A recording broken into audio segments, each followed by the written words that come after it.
Pessoal, não vamos esquecer de acionar o sino. Olá, combatentes do canal Arte da Guerra. Como vocês podem ver pelo mapa aí, nós estamos num cenário diferente porque eu estou viajando e fazendo com o material de campanha do canal, ou seja, nós não temos muitos recursos.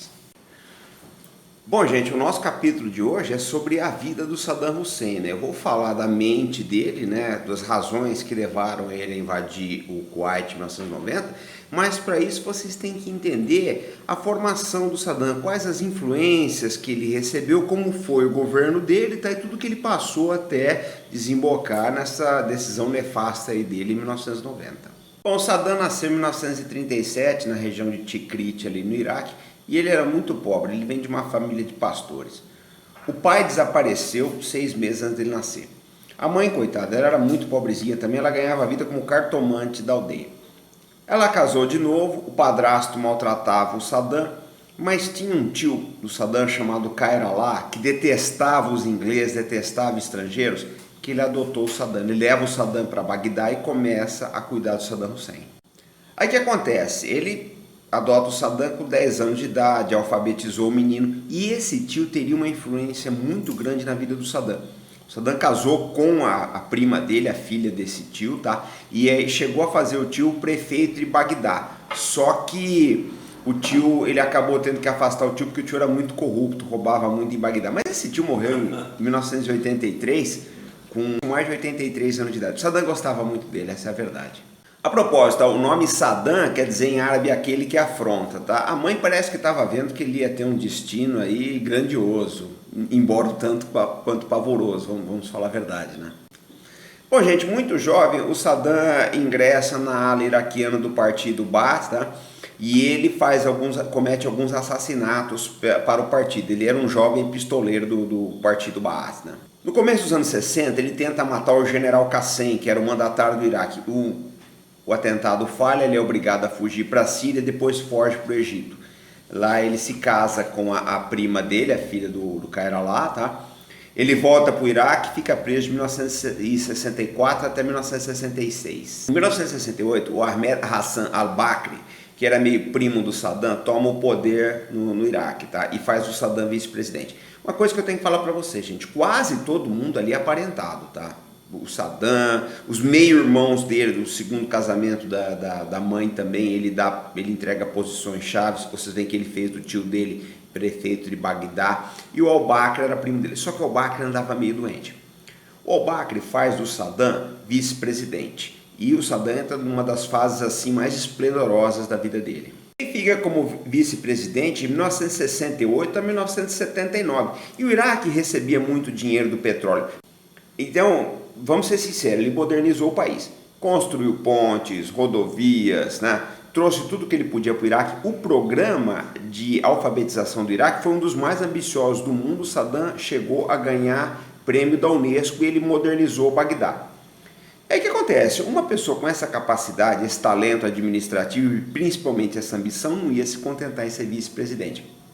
Em 1979, ele convence o al-Bakr a se afastar, a se aposentar, que o al-Bakr já estava muito doente, e ele se torna efetivamente presidente do Iraque. Mudou algumas vezes o nome, às vezes era primeiro-ministro, não interessa. O fato é que, de 68 até o final da vida dele, até 2003, por aí, quem dava as cartas no Iraque era o Saddam Hussein. Isso fica mais claro a partir de 79, mas ele tinha muita força, ele controlava os aparatos de segurança, então era um homem que realmente mandava no país. Bom, o que acontece? Em 79 ele fez um expurgo no partido.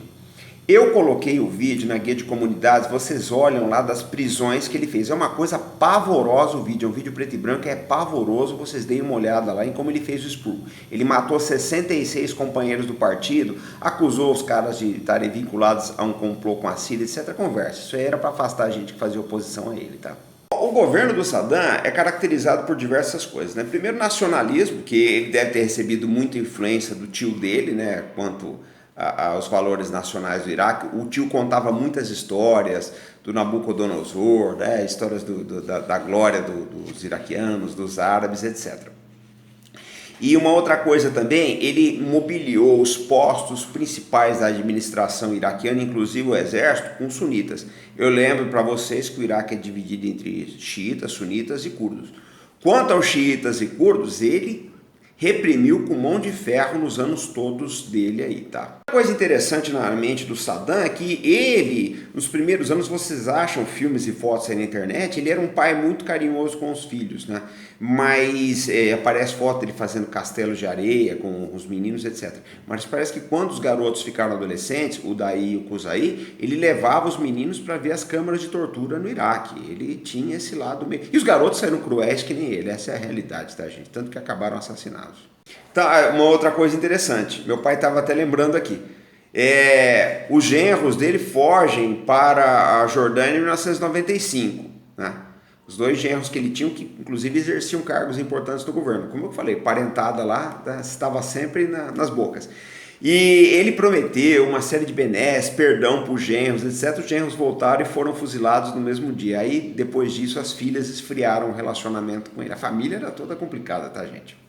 Agora, tem outros pontos interessantes do Saddam. Ele era uma pessoa que saía muito pouco do Iraque. Aliás, é engraçado, eu já falei isso várias vezes aqui para vocês. Todos esses ditadores saem pouco do país. O Stalin quase nunca... O Stalin acho que saiu da União Soviética no poder 2 vezes, para ir para Potsdam e para o Irã, tá? Eles quase nunca saíram. O Saddam, mesma coisa, tá? Todos eles têm essa característica. O cara da Coreia lá, tá? Eles dificilmente saem do país. Geralmente, quando visitam algum país, é a Rússia ou a China. Eles têm essa característica. Então, o Saddam saiu, acho que do Oriente Médio mesmo, ele saiu acho que só 3 vezes. Deve ter sido França e algum outro país aí que ele visitou para formar acordos aí. Ele firma um acordo com o Jacques Chirac da França para obter reatores nucleares, tá? O Chirac falou para ele que eram reatores civis e ele já avisou o Chirac, não, esses reatores se destinam à primeira bomba atômica árabe. Então, ele era realmente muito complicado, gente. Bom, em 1980 ele invade o Irã, então. Só que aí tem vários problemas, gente. Primeiro, embora o Saddam Hussein tivesse o exército mais bem equipado do Oriente Médio na época, tá? Era tão bem equipado praticamente quanto o israelense, mas num número muito maior, o pessoal do Saddam, a cúpula militar dele, não tinha condições de fazer determinados movimentos estratégicos com tropas, tá? Até nível de batalhão parece que os iraquianos saíam bem, mas em brigada, divisão, já ficava mais complicado. São movimentos muito mais complexos, eles exigem um estado maior muito mais apurado, ele não tinha isso. Outra coisa, o Saddam tentou exame para a Academia Militar do Iraque em 1956, foi reprovado com 19 anos. E ele se fez marechal de campo, vai vendo a história, ele não tinha nenhuma formação militar, se fez marechal de campo. Ou seja, eles tinham a receita pronta para o desastre. Ele apostou no seguinte, o Irã tinha passado por uma revolução recente, o Shah tinha sido deposto, o exército iraniano tinha sido expurgado pelos ayatolás, tá? Tem uma foto famosa na internet aí dos generais iranianos, os generais iranianos, numa gaveta de necrotério em Teherã, que os ayatolás mandaram fuzilar. Então ele pensou, olha, o exército iraniano está acéfalo, como o exército soviético estava acéfalo em 1941 com os expurgos do Stalin. Só que da mesma forma, né, ele não contou com o nacionalismo, tá, e a obstinação dos iranianos. E a guerra para o Iraque, para o Irã também, foi um desastre. Acabou 8 anos depois sem vencedor. E uma outra coisa interessante é que o Saddam usava muitos dublês. Dizem que ele tinha 3. Tem até um episódio muito interessante que um político australiano foi visitar o Saddam no Iraque e parece que ele foi recebido por um dublê, tá? Isso se justifica, gente, porque no Oriente Médio os atentados são pavorosos. Dezenas de líderes aí foram assassinados aí em atentados, então tinha a sua razão de ser. Mas é curiosa a história dos dublês do Saddam. Vocês procurem na internet que vocês vão achar. Em 1988, por aí, quando acaba a guerra com o Irã, o Iraque estava falido, essa é a realidade. Parece que quase metade da receita de petróleo do país ficava na mão dos bancos que tinham financiado a guerra com ele. Então ele estava falido, o que ele precisava?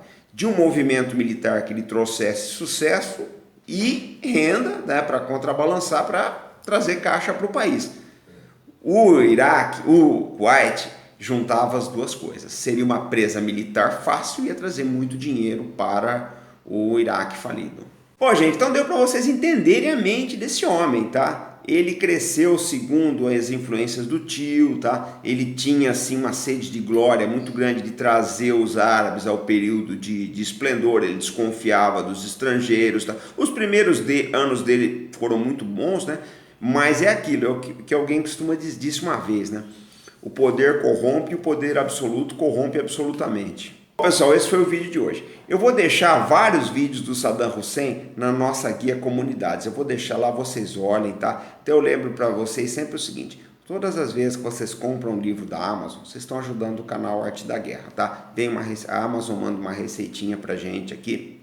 Então é o dinheiro que a gente usa para comprar câmera, microfone, todas as despesas que o canal tem para comprar ali. Geralmente a Amazon ganha nas duas pontas comigo, né? Eu vendo o livro para ela, depois eu vou lá e uso o dinheiro para comprar mais livros. Mas enfim, a gente vai tocando o canal. E eu lembro sempre também, tá? Vamos olhar a linha de óculos, agendas e cases da Leaf. Tem muita coisa legal lá com a marca do canal Arte da Guerra, tá? O pessoal que estiver usando aí, manda a foto aqui pra gente que nós publicamos. Eu estou devendo várias fotos aí pro pessoal que me enviaram para publicar. Eu vou colocar aqui para vocês. Espera só a gente voltar, que aí eu tenho mais recursos. Então nós estamos voltando amanhã, sempre com responsabilidade, compromisso e fé no Brasil. Até o próximo vídeo, pessoal.